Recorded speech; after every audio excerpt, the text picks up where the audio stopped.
Baik, terima kasih atas kesempatan yang telah diberikan kepada kami. Kami dari kelompok 6 metodologi desain akan menjelaskan hasil materi yang telah kami diskusikan bersama.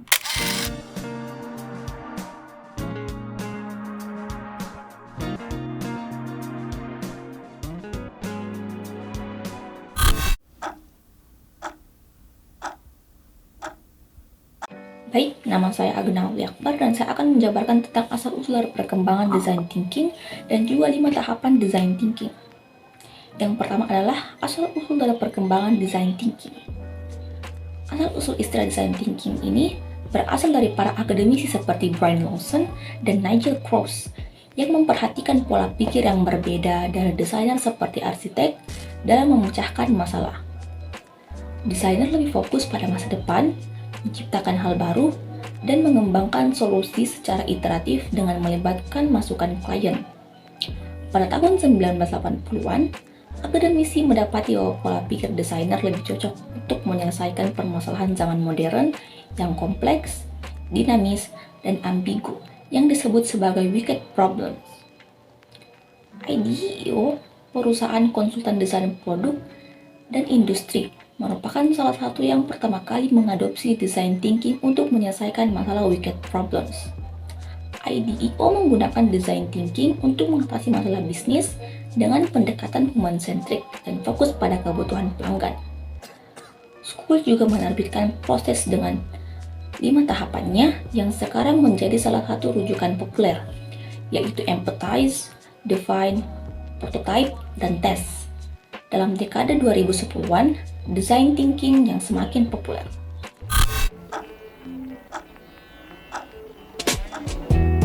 Dan selanjutnya adalah 5 tahapan design thinking. Ada 5 tahap dalam proses tersebut. Empathize, define, ideate, prototype, dan testing. Kami dapat memulai iterasi dari awal atau kembali ke prototyping, ideating, define, bahkan juga dapat kembali ke empathize. Dengan melalui tahapan ini, kita memperoleh pemahaman yang mendalam mengenai permasalahan yang dihadapi oleh customer. Dalam tahapan ketiga ini, kita fokus pada mencari solusi untuk memecahkan permasalahan yang telah didefinisikan sebelumnya. Kami dapat memulai iterasi dari awal atau kembali ke prototyping, ideate, define, bahkan juga dapat kembali ke empathize.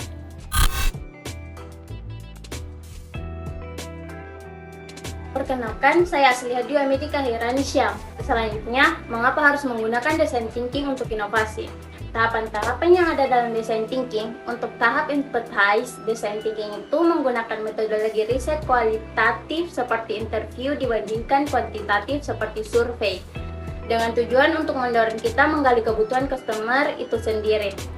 Karena saat melakukan riset yang kuantitatif, itu ada kecenderungan membuat kita menjadi terpaku terhadap tren data yang jelas terlihat, yang mana biasanya hanya menunjukkan kebutuhan customer di level permukaan saja, yaitu sebatas yang customer mampu ekspresikan. Kebutuhan yang tersembunyi inilah yang biasanya akhirnya membuka pintu untuk munculnya inovasi radikal. Misalnya dalam proses ideation, versi design thinking itu terlihat seperti dirancang dengan banyak mekanisme untuk melawan beberapa kecenderungan negatif kita saat melakukan ideation.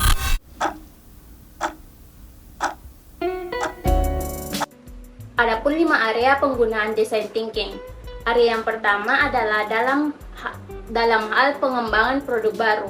Dalam mengembangkan produk baru, biasanya kesulitan itu bukan karena keterbatasan teknologi, melainkan dalam mencari cara bagaimana teknologi yang ada bisa dijadikan produk yang dapat memberikan manfaat sebanyak mungkin kepada customer. Dan untuk menemukan itu, kita harus betul-betul memahami orang-orang yang menjadi target customer kita dan apa yang jadi kebutuhan spesifik mereka yang bisa kita penuhi dengan teknologi itu.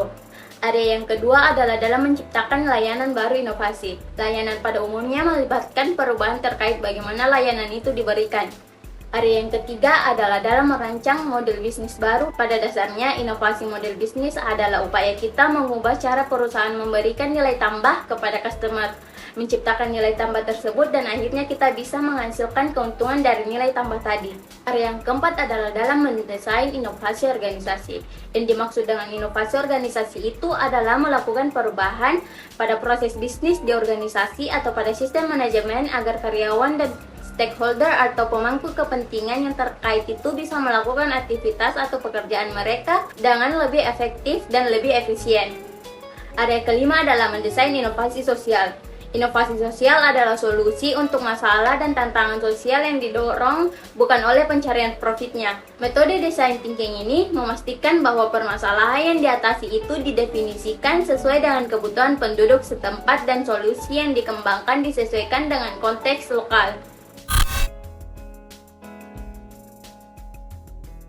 Cara memimpin tim menjalankan design thinking. Salah satu daya tarik dari design thinking adalah tahapannya yang praktis dan bisa dijalankan dengan skala atau sumber daya yang minim. Namun perlu juga diketahui bahwa walaupun tim Anda sepertinya mampu menjalankan setiap tahapan dari design thinking, belum tentu mereka bisa mengatasi faktor ketidaknyamanan yang akan mereka rasakan ketika menjalankan design thinking. Dan obat dari itu cuma satu, yaitu kepemimpinan. Tim Anda itu membutuhkan leader yang mampu membimbing dan mendukung mereka dalam mengatasi ketidaknyamanan yang biasanya mereka rasakan ketika pertama kali praktek design thinking. Maka seorang leader yang aktif dan efektif itu krusial untuk memastikan bahwa implementasi dari design thinking itu sukses dijalankan dalam tim Anda atau di perusahaan Anda.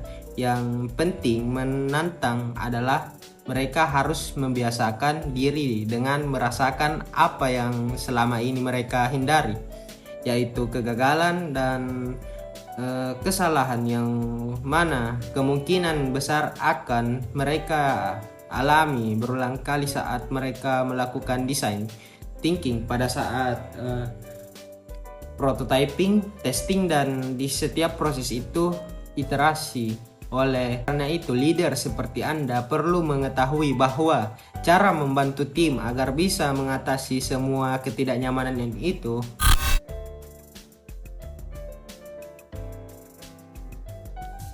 beda design thinking, critical thinking, dan creative thinking. Dalam menjalani seluruh proses design thinking, kita harus secara konsisten beralih antara creative thinking dan juga critical thinking. Tapi tidak sesimpel kita menggunakan creative thinking. Setelah itu baru critical thinking, karena dalam design thinking kita harus bolak-balik ke proses. Ya, itu sehingga kadang-kadang kita menggunakan keduanya secara terus-menerus. Contohnya pada saat kita mengolah hasil emphasize dalam tahapan define, di mana kita harus menetapkan banyak data kuantitatif yang didapat dari para customer dan kemudian mengidentifikasi pola terkait permasalahan mereka. Aktivitas seperti itu pasti membutuhkan critical thinking yang kuat, tapi hasil temuan bisa jadi terbatas jika kita tidak menggunakan creative thinking. Creative thinking membantu kita untuk melihat lebih banyak kemungkinan pola dan juga keinginan customer yang tersembunyi, sehingga akhirnya kita bisa mendapatkan insight yang lebih unik nantinya. Sama halnya pada saat kita melakukan testing, kita menggunakan critical thinking untuk merancang eksperimen yang mampu mendapatkan umpan balik yang akurat. Tapi di saat yang bersamaan kita juga harus menggunakan creative thinking untuk membuat prototipe yang walaupun masih kasar tapi mampu memberikan pengalaman senyata mungkin bagi customer agar nanti umpan balik yang diberikan itu bisa lebih akurat. Jadi hasil dari aktivitas design thinking kita bisa lebih optimal jika kita bisa menggunakan creative dan critical thinking secara bersamaan. Proses berpikir unik yang seperti inilah yang kemudian membuat design thinking jadi berbeda dari sekadar kreatif atau critical thinking. Perkenalkan, saya Sakarya Tangketimbang. Selanjutnya, saya akan menjelaskan tentang laporan mengenai proyek aplikasi musik sederhana Vibes. Di sini kami akan memaparkan tentang laporan dari proyek aplikasi musik sederhana yang telah kami garap di tugas sebelumnya yang kami beri nama Vibes. Proyek aplikasi musik sederhana kami yang bernama Vibes ini memiliki tujuan untuk menyediakan rekomendasi musik yang sesuai dengan selera musik pengguna. Aplikasi ini ditujukan untuk orang-orang yang membutuhkan bantuan dan menemukan musik baru yang sesuai dengan preferensi mereka. Dengan demikian, proyek aplikasi Vibes kami ini bertujuan untuk memberikan solusi bagi orang-orang yang ingin menemukan musik baru yang sesuai dengan selera musik mereka dengan menggunakan teknologi untuk menyediakan rekomendasi yang akurat dan personal. Dari masalah, kami menemukan banyaknya penyuka dan pecinta musik di Indonesia yang masih bingung dan kesulitan dalam menemukan musik yang mereka sukai. Hal tersebut dapat dijelaskan melalui beberapa faktor, mulai dari keanekaragaman musik, kurangnya informasi dan edukasi tentang musik, hanya mengikuti tren dan popularitas tanpa mengetahui jenis musik yang mereka sukai, dan kurangnya sarana pengenalan musik. Untuk mengatasi masalah ini, kami membuat proyek seperti Vibes ini agar dapat memberikan solusi dengan menyediakan aplikasi yang dirancang khusus untuk membantu orang menemukan musik yang sesuai dengan selera mereka. Dengan menggunakan teknologi rekomendasi yang canggih dan pemahaman yang mendalam tentang preferensi musik, aplikasi semacam ini dapat membantu memecahkan masalah dan membuat pengalaman mendengarkan musik lebih memuaskan bagi pengguna di Indonesia.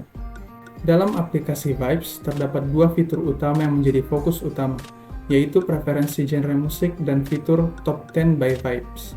Yang pertama, preferensi genre musik. Preferensi ini digunakan oleh algoritma untuk memberikan rekomendasi musik yang sesuai dengan genre yang dipilih oleh pengguna. Fitur ini memungkinkan pengguna untuk menyesuaikan pengalaman mendengarkan musik mereka berdasarkan preferensi mereka sendiri. Yang kedua yaitu Top 10 by Vibes. Fitur ini menampilkan daftar 10 musik rekomendasi teratas dari Vibes berdasarkan preferensi genre musik pengguna dan faktor-faktor lain yang dianalisis oleh algoritma. Kombinasi dari kedua fitur ini membantu Vibes menjadi aplikasi yang berguna dan menarik bagi para pencinta musik. Perkenalkan, nama saya Nugra Dipati. Di sini saya akan melanjutkan laporan mengenai proyek aplikasi musik sederhana Vibes. Pada proyek pengembangan aplikasi Vibes ini, kami melibatkan serangkaian langkah yang penting dari perencanaan hingga penyempurnaan. Perencanaan desain.